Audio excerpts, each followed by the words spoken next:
Gorka Otsoarekin egingo dugu bat, ea nola hartzen duen notizia hau. Hau da, maiatzaren 25-tik aurrera, berriro bere artea erakus dezakelako. Jarri ditzagun datu batzuk aurretik. Kasurik onenean, maiatzaren 25ean zabalduko dituzte atzera ateak, antzoki, zinema eta aretoek beti ere edukieraren herena beteta gehienez. Espazio itxietan, 50 lagun elkartu ahal izango dira gehienera.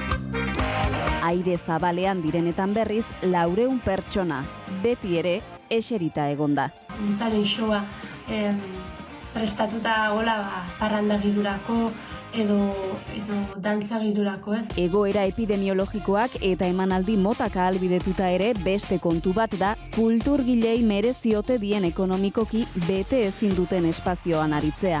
50 pertsonako aforoa oso txikia izan aldala kontzertu batek dakarren gastuei aurre egiteko.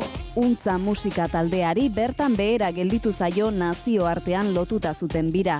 Udazkena heltzean ez dakigu kontzertu horiek jotzeko baldintzak egongo dian, edo ez. Musikario bagaude pixkat ez jakintasun egoera hortan.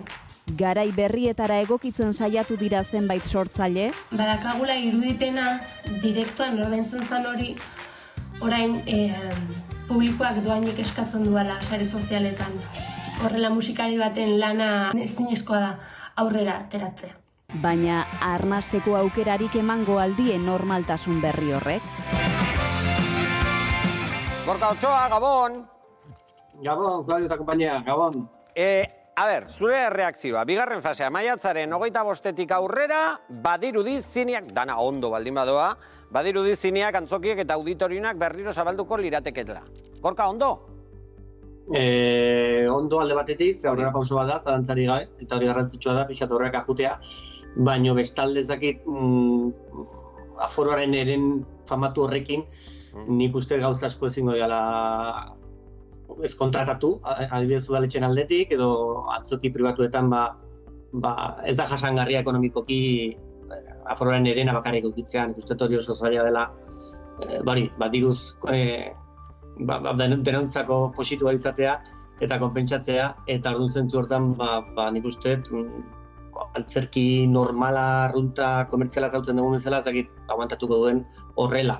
Lehen pausua da, eta horrela espero aforo hori kentzea, baina ezakit noiz izango den, egia esan. Pentsa, 500 lekuko antzoki bat, kontuak aterata, Gorka, zezuk gainera antzokitan egiten dituzu emanaldiak. A ber, 500 lekuko antzoki bat, 175 lekuko bihurtuko litzateke. Osea, hor diru kontuak aterata ezinezkoa da, Gorka?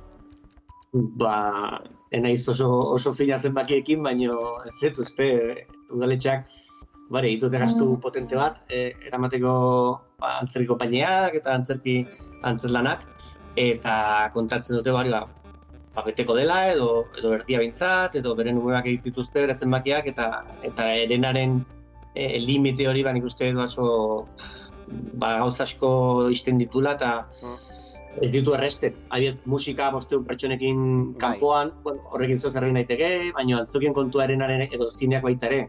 Zineak berdin du, baina esatute zine asko ez zaiela konpentsatzen horrela baldin bada, orduan ez daki, atzoko berria da, guzti hori behiratu beharko dute produktoreek eta udaletxeek. Gorka, hori galdetu behar nizun.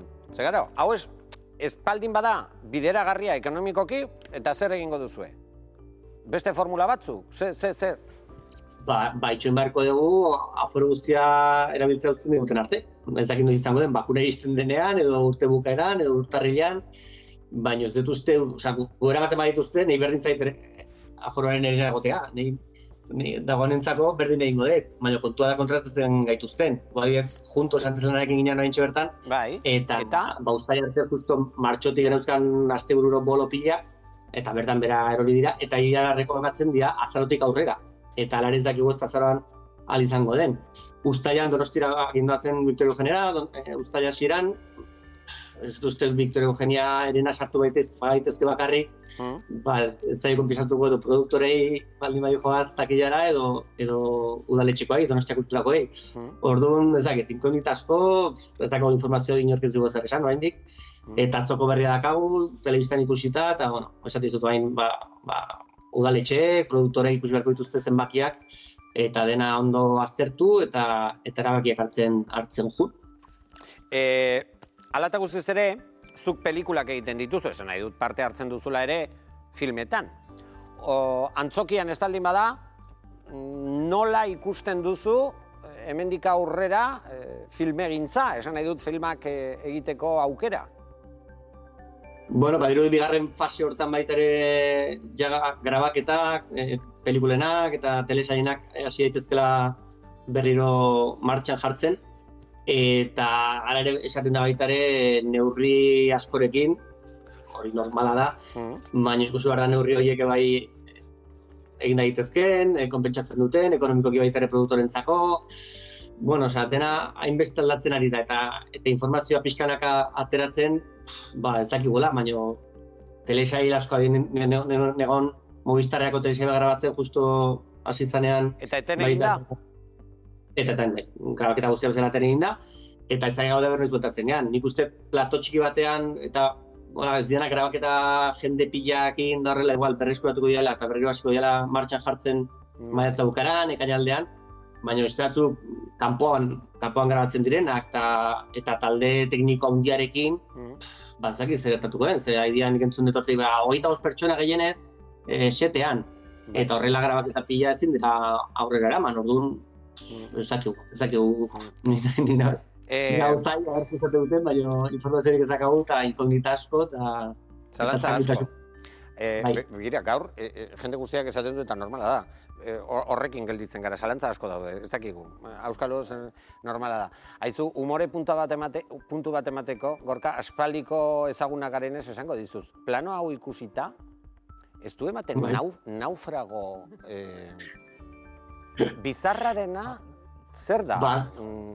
Karakterizazioa ez da izango. Osea, esan nahi du konfinamenduaren ondorioa, edo... Ez, eta atzo moztu nun, baina luzeagoa neukan. Bai? Bai, desente luzeagoa neukan atzo. Baina telesail hortan rakorra daukat, osea, bizarra daukat, eten genunean grabaketa, gauza batzuengatik, alaskatu ziaten dala ukiet hilabete batzuetan zehar. Eta mantentzen. Mantentzen duzu, hau da, teleserie horretarako behar den luzaera. Azten baina batean grabatzen berriro edo igazte barru. Bueno, baina esperantza badaukazu, horrek esan nahi du esperantza badaukazu berriro teleserie grabatzeko. Esperantza beti ez da inoiz galtzen. Esperantza badaukat. Baina ezakitasun baitaren, baina esperantza bai eta reazen. Esaerak esaten duen bezala, lo último que se pierde, ezta? Ba, hoxe, manten dezagun. Bueno, naufrago, eskerrik asko gurera etortzagatik. Bai, plazar dia beti bezala.